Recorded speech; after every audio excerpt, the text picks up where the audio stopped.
हमको थोड़ा ना पढ़ाना है, खाली सब लेंगे। नहीं आपको पढ़ाएंगे। आपको सर गाना चाहिए?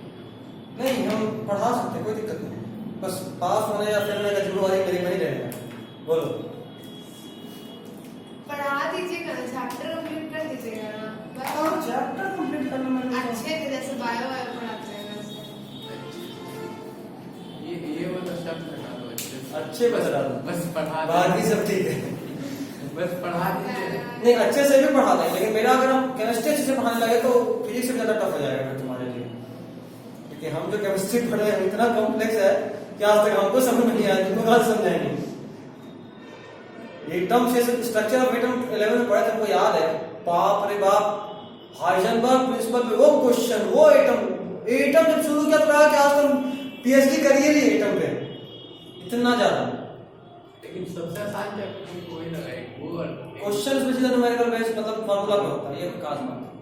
बट खैर चलो, एक पॉइंट हम और चाहेंगे कि ऐड करो 47 सेल में। हाँ इसमें और कुछ लिखवाना था। देखो, secretes inhibin, secretes inhibin, secretes inhibin. Inhibin क्या करता है? तो stops over activity of FSH, या चेक्स करो, checks over activity of FSH. यहाँ एक टेंशन वाला बात फिर से आया होगा जो पहले भी क्लियर किए थे। FSH follicle stimulating hormone, female hormone है, मेल में भी होता है और इसका जरूरत भी है। याद करो, बताए थे स्क्रोटम में टेस्टिस के डिसेंडेंट होने के लिए एफएसएच का जरूरत है मेल में, लेकिन दिक्कत यह है कि अगर ये एफएसएच ज्यादा हो जाएगा तो फिर मेल में भी फेमिनिन कैरेक्टर्स आने लगेगा। ठीक है, तो वो एफएसएच जितना जरूरत है उतना ही रहे, एक्सेस ना हो, उसको रोकने के लिए जो 47 सेल्स है वो इनहिबिन रिलीज कर रहा होता है ताकि एफएसएच के ओवर एक्टिविटी को रोक सके। Activity is necessary but over activity is harmful. Getting my point? Okay, next subheading Leydig cell. 47 cell is completed. Next subheading Leydig cell. हाँ, लिखे थे लास्ट क्लास डायग्राम में। लेडिंग सेल, इंटरस्टिशियल सेल इसी का दूसरा नाम था। ये दूसरा नाम हमेशा याद रखना बाबू, ये वाला पूछता है बोर्ड में भी और नीट में भी। इसका दूसरा नाम क्या है? लेडिंग सेल का एक और नाम इंटरस्टिशियल सेल। लिखिए इसके बारे में। Inside testis, in between seminiferous tubules, inside testis, in between seminiferous tubules, interstitial cell or Leydig cells are found. Inside testis, in between seminiferous tubule, last class वाला diagram देखो, समझ में आएगा। सेमिनिफेरस ट्यूब्यूल के बीच में होता है, अंदर नहीं, दो सेमिनिफेरस ट्यूब्यूल के बीच में।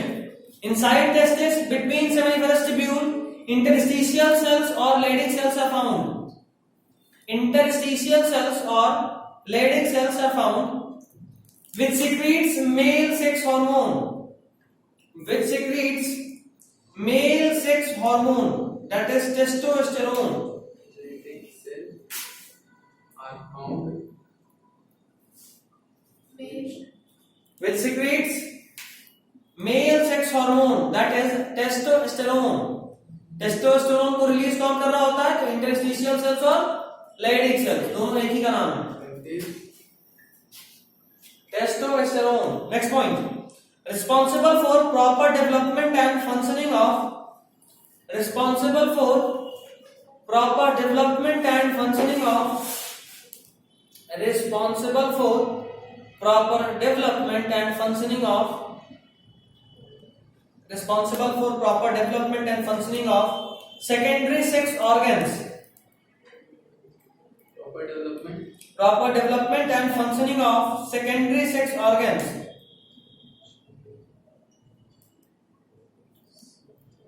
Secondary sex organ, मेल में secondary sex organs क्या होगा?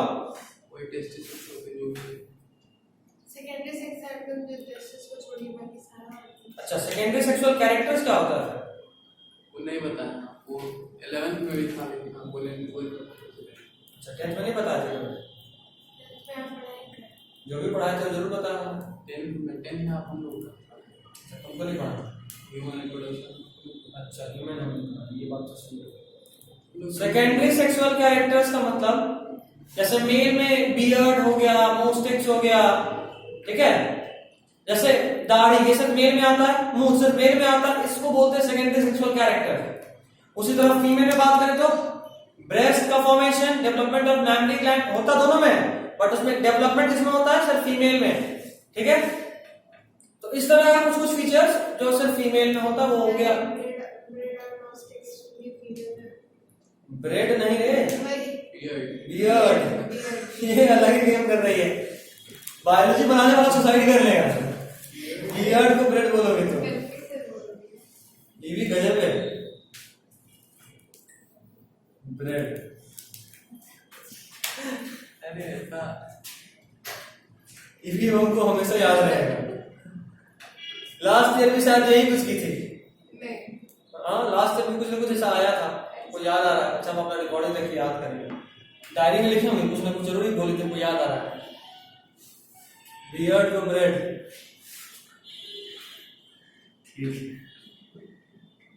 हाँ तो क्या लिखे थे लास्ट पॉइंट? क्या प्रॉब्लम है? बियर्ड को ब्रेड बोलोगे, बोलते क्या प्रॉब्लम है? आखिरी पॉइंट क्या लिखती है बताना। Secondary sex organs also plays role in development of secondary sex organs. Next point, also has role in spermatogenesis. Spermatogenesis मतलब formation of sperm. Also plays role in spermatogenesis. Also plays role in spermatogenesis. Spermatogenesis is formation of sperm.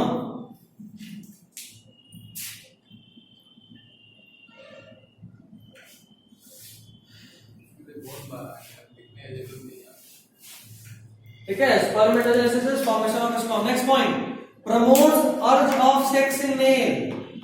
Promotes urge of sex in male. Promotes urge of sex in male. Male में urge of sex को promote करता है, ठीक है। खैर, अगला एक heading बनाइए, ये आगे में है बट हम इसको अभी पढ़ा रहे हैं। आगे मतलब इसी चैप्टर में एक अलग हेडिंग में है। Germinal cell. जर्मिनल, वो तो बताया था ना। जर्मिनल सेल वो सेल है जो स्पर्म बनाता है। जर्मिनल सेल ही बाद में स्पर्म डेवलप करता है, ठीक है। जर्मिनल सेल फॉर्म्स स्पर्म, लिख लो, नहीं पता तो लिख लो। Germinal cell forms sperm, diagram में ही आप लिख लीजिए। डायग्राम में जहां जर्मिनल सेल मार्क किए हैं वहीं पे लिख लीजिए, फॉर्म्स स्पर्म। स्पर्म यही बनाता है। ये क्या करता है? स्पर्म, स्पर्म छोटा छोटा जो है ना, वही स्पर्म में डेवलपमेंट के लिए कोई का कंट्रोल होना चाहिए ना, तो वो कंट्रोल ये कर रहा होता है। फॉर्मेशन ऑफ स्पर्म में इसका रोल है। उसी जर्म सेल्स को या जर्मिनल सेल्स को स्पर्म सेल्स में कन्वर्ट करवाने वाला हार्मोन टेस्टोस्टेरोन, ठीक है। अच्छा, टेस्टोस्टेरोन 2 पेयर में होता है तो 1 पेयर, अरे हाँ 1 पेयर होता है, लेकिन ये दोनों क्या है? ये टेस्टिस नहीं है। टेस्टिस के अंदर देखो, पिछला इसके पिछला वाला आएगा। टेस्टिस के अंदर जो सेमिनिफेरस टेब्यूल था ये है। ये एक टेस्टिस में कितना हो सकता है? 2.5। कहाँ गया सेमिनिफेरस टेब्यूल? हाँ, एक टेस्टिकुलर ट्यूब्यूल में 1 से 3। हाँ, 1 से 3 हो सकता है। लोब्यूल में 1 से 3 सेमिनिफेरस टेब्यूल। तो अभी तो बोले थे कि रिप्रोडक्शन सुन के कितना मजा आता है कि वाह, यही जन्नत तो यही है। 12th में पढ़े के बाद लगता कि नहीं, सबसे अधिक मरण नहीं था। इसके बाद भी एक रोना है जेनेटिक्स तो नहीं, उनको कॉलेज में पता है कि रोना ही है, बट यहाँ कॉलेज में आकर के जन्नत यही है, बाल में नहीं रोना है। खैर, अभी पता चल रहा है ना, बहुत कॉम्प्लिकेटेड है। अभी आगे चलो, नाम बस 2 वर्ड का, ह्यूमन रिप्रोडक्शन। बस इसको घर ही से पढ़ा था, तब लग रहा था कि घर से ही पढ़ा सकते थे इसको। हाँ, लाइव में नहीं लग रहा था। ये डायग्राम घर में समझ में आता? ना आप भी बना पाते बोर्ड पे, ना हम ही लोग बना पाते। हाँ। अच्छा चल कोई नहीं, अभी समझ में आ रहा है। अगला हेडिंग का spermatogenesis gets completed in 3 phase. बहुत इंपॉर्टेंट है, नीट में ऑलमोस्ट हर साल एक क्वेश्चन आ जाता ये है। टॉपिक है। समझे? Spermatogenesis gets completed in 3 phases. Germ cell से स्पर्म सेल का बनना spermatogenesis gets completed in 3 phase. ये शायद एनसीईआरटी में भी डायग्राम है। Yes. Completed in 3 phase.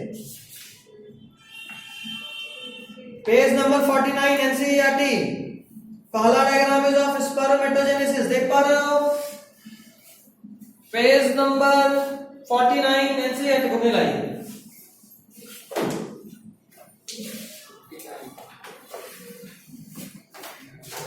चाहिए हमको करना चाहिए। अच्छा, वो ओवरी तुमको सही समझ में आ रहा था, वो ओवरी है। 49 एक पेज और बस, पहला वाला डायग्राम। नीचे नीचे नीचे नीचे पहला डायग्राम। हाँ, तो देखो 3 फेज में कंप्लीट होता है। अभी हम बता रहे, लिखना कॉपी में लिख, कॉपी में लिख। Spermatogenesis gets completed in 3 phase लिखे। पहला फेज देखो, phase of multiplication, phase of multiplication. दूसरा फेज, फेज ऑफ ग्रोथ। रुक नहीं सकते, phase of multiplication. Second phase is phase of growth and third phase is phase of maturation. Phase of growth. And third phase is phase of maturation.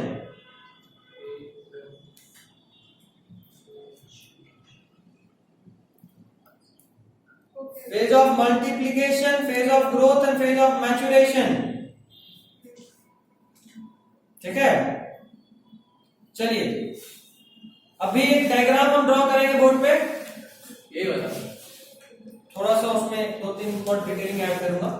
Almost board में ही आता है, board में बहुत common है ये। हाँ, बहुत कॉमन है ये क्वेश्चन। ये भी और उसके जस्ट बगल में oogenesis वाला भी, एक कैसे बनता है। तो खैर वो तो आगे पढ़ेंगे, जब पढ़ेंगे तो। ये अभी पढ़ रहे हैं तो ये एक अलग हेडिंग था एनसीईआरटी में, गैमेटोजेनेसिस, बट हम इसको अभी नहीं बता रहे हैं। ठीक है, चलिए देखो, ये है पूरा पूरा स्पर्मेटोजेनेसिस, मतलब formation of sperm from germ cells. Germ cells याद करो, हम लोग बनाए थे लास्ट डायग्राम में। जर्म सेल और बीच में सर्टोले सेल डाले थे सेमिनिफेरस ट्यूब्यूल में, और 2 सेमिनिफेरस ट्यूब्यूल के बीच में कहीं की लीडिंग सेल्स डाले थे हमने। तो ये जो जर्म सेल्स हैं, उन जर्म सेल्स में जो सेल्स, उसी को हम लोग बोल रहे हैं प्रीमोर्डियल जर्म सेल, यही जर्म सेल है। ठीक, देखो जर्म सेल पहले से डिवाइड कर रहा था। देखो जर्म सेल हमारे बॉडी का नॉर्मल डिप्लॉइड सेल है, तो उसका प्रोडक्टिव लेवल क्या है? 2n। उसके बाद वो नॉर्मल अभी डिवाइड कर रहा है। नॉर्मल डिवाइड किया माइटोसिस से, एक सेल से 2 सेल बना, 2 से 4 बना, और इस डिवीजन को हम लोग बोलते हैं फेज ऑफ मल्टीप्लिकेशन, जब उसका सिर्फ नंबर बढ़ रहा होता है। ठीक, क्या बढ़ रहा होता है? नंबर। और ये जो सेल्स है 2n वाला, प्रीमोर्डियल जर्म सेल डिवाइड करके जितने भी सेल बना, उनको क्या बोलेंगे? स्पर्मेटोगोनियल सेल्स या स्पर्मेटोगोनिया, जो कि 2n ही होता है। नॉर्मली में क्या लगता है कि स्पर्म तो सीधा n हो जाएगा, बट पहले तो बॉडी का ही सेल है ना। उस सेल में, जर्म सेल में मियोसिस होगा और फिर वो बनेगा n, और तब वो स्पर्म वाले फॉर्मेशन में कन्वर्ट होगा। तो ये अक्सर पूछता है कि सेल में मियोसिस होता है तो किसमें होता है? Primary spermatocyte. प्राइमरी स्पर्मेटोसाइट जो है वो किस, क्या इसका प्रोबेबिलिटी लेवल है? प्राइमरी स्पर्मेटोसाइट, इनमें से कोई भी डिवाइड कर सकता है। ठीक है, हम बस एक को दिखाएं। तो प्राइमरी स्पर्मेटोसाइट में पहली बार क्या हुआ, ये क्या लिखे हैं? मतलब रिडक्शन डिवीजन। मियोसिस का ही दूसरा नाम था, बताया था, याद आ रहा?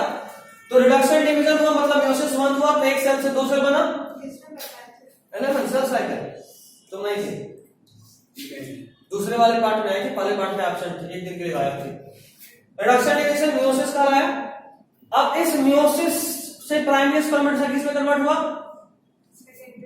तो ध्यान रहे, प्राइमरी स्पर्मेटोसाइट क्या है? 2n, बट सेकेंडरी स्पर्मेटोसाइट क्या हो जाता है? n, सीधा ऑफ हो गया। अभी देखो तो सेकेंडरी स्पर्मेटोसाइट में फिर से मियोसिस 2 हुआ, इक्वेशनल डिवीजन। याद करो, मियोसिस 2 पार्ट में होता था।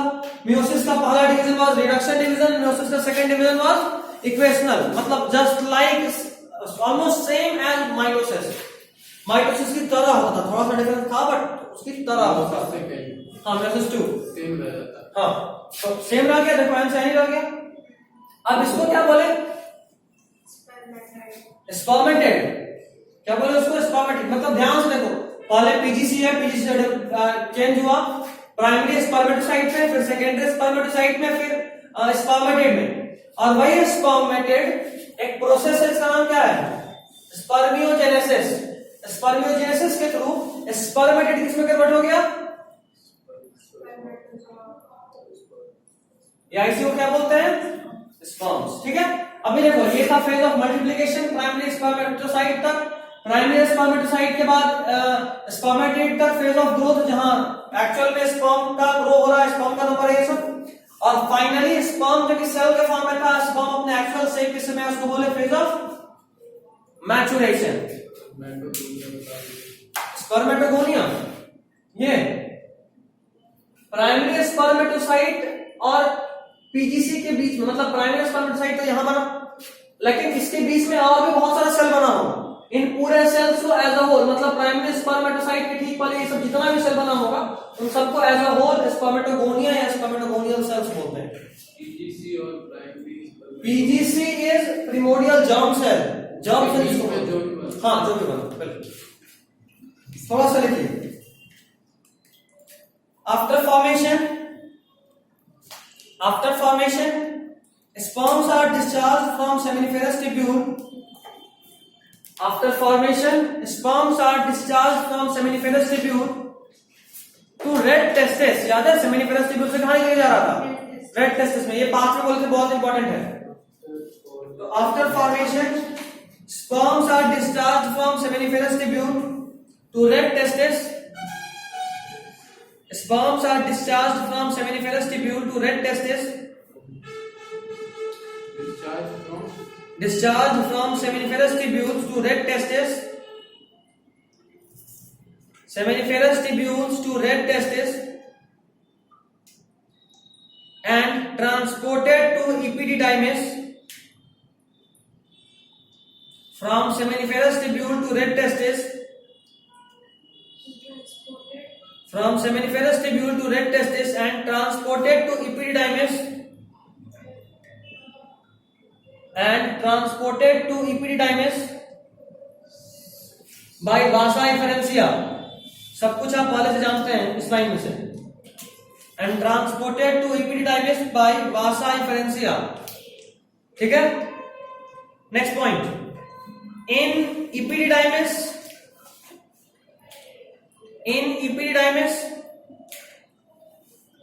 epididymis full maturation and nourishment of sperm occurs। Full maturation and nourishment of sperm occurs in epididymis। Full maturation and nourishment of sperm occurs।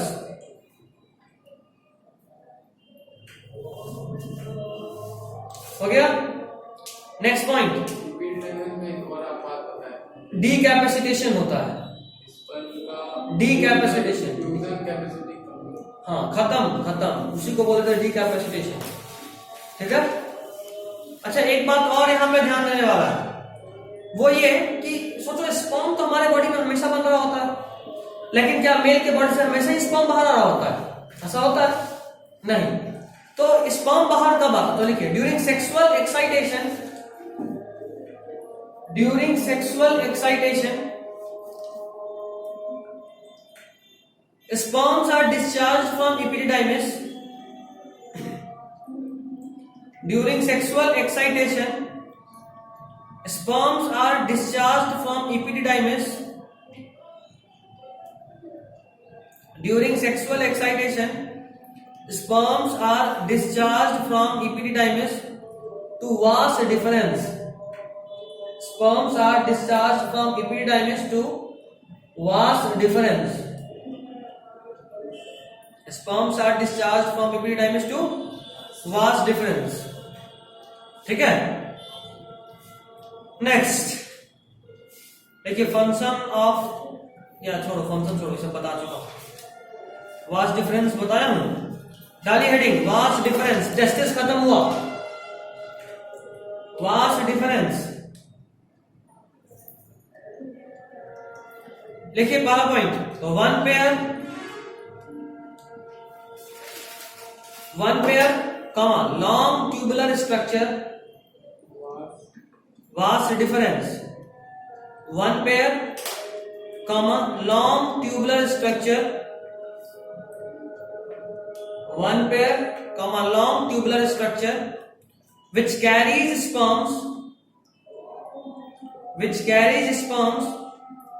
from epididymis, one pair comma long tubular structure which carries sperms from epididymis to ejaculatory duct, epididymis from epididymis to ejaculatory duct,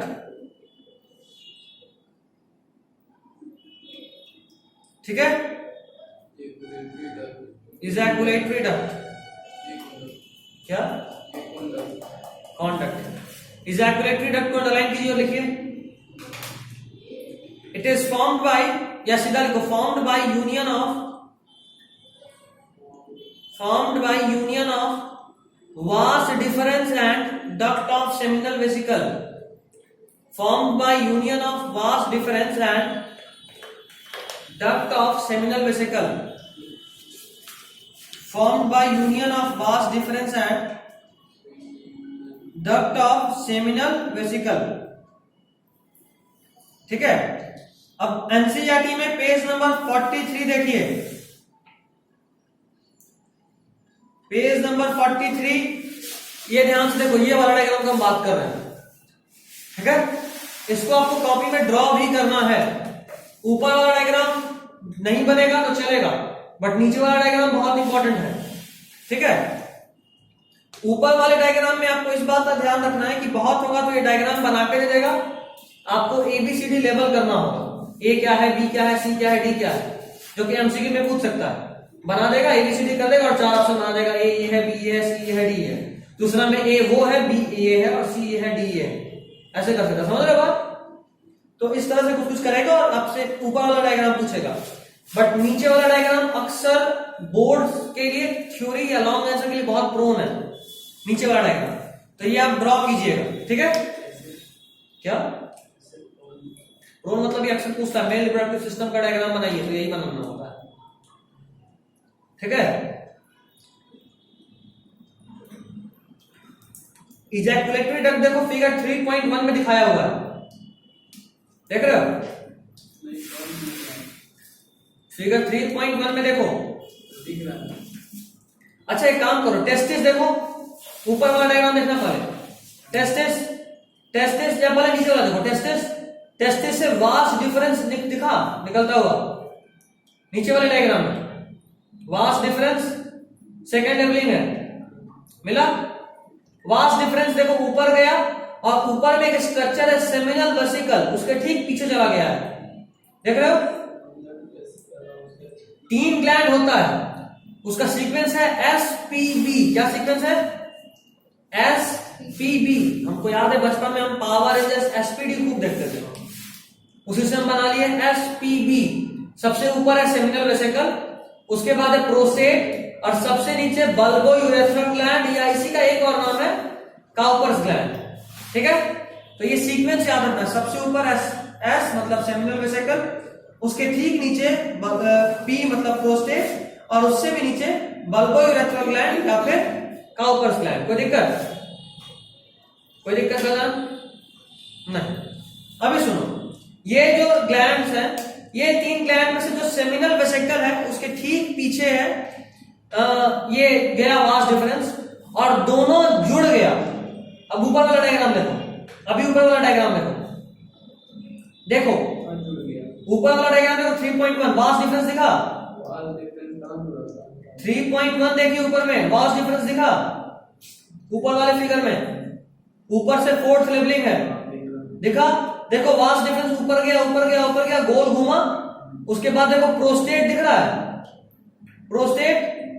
prostate के ठीक ऊपर तुमको seminal vesicle मिल जाएगा, seminal vesicle मिला, देखो seminal vesicle से duct आया और वास्ट डिफरेंस दोनों जुड़ा तो नाम पड़ा इजैकुलेटरी डक्ट, देख रहे हो, दिखा तो ठीक है, ये कितना कॉम्प्लेक्स डायग्राम। इसलिए तो बोले कि ये डायग्राम डायरेक्टली नहीं आएगा, लेबलिंग आएगा, बनेगा ही नहीं, इससे तो लेबलिंग आएगा। ठीक है, डालिए हेडिंग सेमिनल वेसिकल। अभी क्या समझ में नहीं आया? लेबलिंग क्या है, कैसे आएगा? बना देगा डायग्राम, एबीसीडी कर देगा, इतना लगातार है कि तो जाएगा ही नहीं, क्या एकदम समझ में आएगा, टेस्ट से समझ में नहीं आएगा। ये यहाँ से ये फ्रंट पे समझ में आ रहा है सब कुछ। जो फ्रंट में समझ में आ रहा है उसको यहाँ रिलेट कर लो बस। पांच डिफरेंस के बाद सब बहुत स्पष्ट हो गया। प्रोस्टेट समझ में नहीं आ रहा? प्रोस्टेट सबसे बड़ा ग्लैंड है, प्रोस्टेट सबसे बड़ा ग्लैंड है रिप्रोडक्टिव सिस्टम का, समझ में नहीं आ रहा? प्रोस्टेट कैसे दिख रहा है? देखो ये रहा प्रोस्टेट, ये आगे से छुपा हुआ है इसलिए ऐसा दिख रहा है। ठीक है, क्या प्रोस्टेट? दिख रहा है। नहीं एक है, अभी हम पढ़ाते हैं, देखो 3 पार्ट नहीं, ऊपर में डक्ट है इस वजह से लग रहा है, वो आगे में एक डक्ट है इस वजह से ऐसा लग रहा है।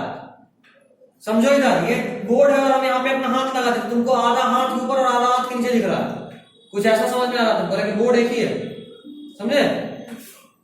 बोर्ड तो एक ही दिख रहा है। हाँ तो अभी हाथ लगा दिए तो अब लग रहा है ना कि आधा हाथ के ऊपर आधा हाथ के नीचे, अगर उस साइड नहीं देखो तो, समझा? कुछ वैसा है। चलिए सेमिनल वेसिकल हेडिंग डालिए कॉपी में। डक्ट ऊपर से नीचे। सामने से डक्ट है, सामने डक्ट है। कैसी हेडिंग डाले? सेमिनल वेसिकल ये अल्कलाइन सिक्रीशन देता है। अगले क्लास में मोस्ट प्रोबेबली खत्म करने, क्योंकि उस दिन डायग्राम में मिलना है, बहुत डिटेल में तुमको बताया हूं। बस सेमिनल वेसिकल लिखिए इसके बारे में। 4 one pair,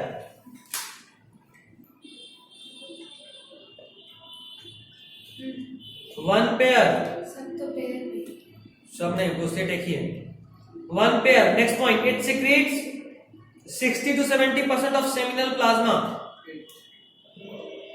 It secretes 60 to 70% of seminal plasma. जल्दी लिखो, टाइम हो रहा है मेरे क्लास का। 60 to 70% of seminal plasma. Plasma हो गया, देखिए इट कंटेन्स, देखो 60 to 70 मतलब स्पर्म में जो भी निकल रहा होता है स्पर्म के साथ, स्पर्म सिर्फ नहीं आता है बाहर, स्पर्म के साथ सेमिनल फ्लूइड होता है। ठीक है, तो सेमिनल फ्लूइड या सेमिनल प्लाज्मा का मैक्सिमम सिक्रीशन कौन देता है? यही सेमिनल वेसिकल, 60 to 70। बाकी 40 सिर्फ स्पर्म कभी भी बाहर नहीं आता बॉडी से मेल के इजैकुलेशन के बाद, उसके साथ बहुत सारा स्पर्म का फूड, फ्लूइड मीडियम और भी बहुत सारा चीज आता है, अल्कलाइन मीडियम, ताकि फीमेल जेनिटल ट्रैक्ट में एक तक पहुंचा भी पाए स्पर्म को। तो जो स्पर्म के साथ सेमिनल प्लाज्मा आता है उसका मैक्सिमम पार्ट यही सेमिनल वेसिकल से रिलीज करता है, 60 to 70। बाकी 30 to 40% बाकी के 2 ग्लैंड रिलीज होता है। ठीक है, चलिए इट हैज फॉलोइंग, क्या लिखे थे? इट कंटेन्स, बस फर्स्ट पॉइंट लिखो फ्रुक्टोज, क्या उसी में लिख दो इट कंटेन? नहीं नेक्स्ट पॉइंट करो, इट कंटेन्स, उसमें फर्स्ट फ्रुक्टोज। याद करो, बताया कि फ्रुक्टोज एज अ फूड सिर्फ स्पर्म में यूज होता है, रेप विक्टिम्स में काम आता है, याद आ रहा है? तो लिख लीजिए डैश देकर, used as food of by the sperm, used as food by the sperm. Spelling बोलिए। FRUCTOSE, CTOSE, fructose used as food for sperm. हो गया, चलो इतना ही रहने देते हैं। Food for sperm, used as food for sperm. ठीक है, चलिए आगे इसको और कंटेन करेंगे, क्योंकि और भी चीजें बीच में छोड़ना फिर सही नहीं समझाकर। This is all for today. Female में